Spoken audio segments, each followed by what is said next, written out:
El Salvador.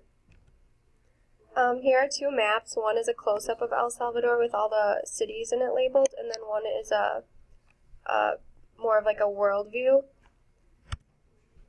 Then the war details. Political change shook El Salvador when a reformist took power in 1960. Washington was afraid that the new government was not strong enough to hold the Cuban-inspired left and encouraged a right-wing military. The military then eliminated the political center and created a foreground for the Civil War that happened from 1980 to 1992. The assassination of Archbishop Oscar Romero was a major cause of the war, and so was the murder of 4 U.S. church workers. The military had a target on anyone that supported economic and social reform. The U.S. increased military assistance to the government of El Salvador, as well as provided U.S. advisors to the Salvadoran armed forces.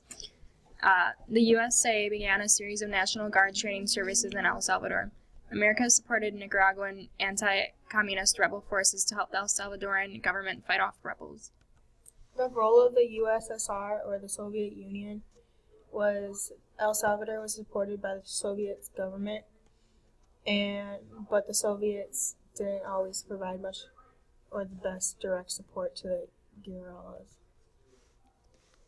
In the end, the U.S. helped end the war by helping both sides negotiate an agreement. The government and FMLN were invited to New York, where they signed the New York Peace Accord.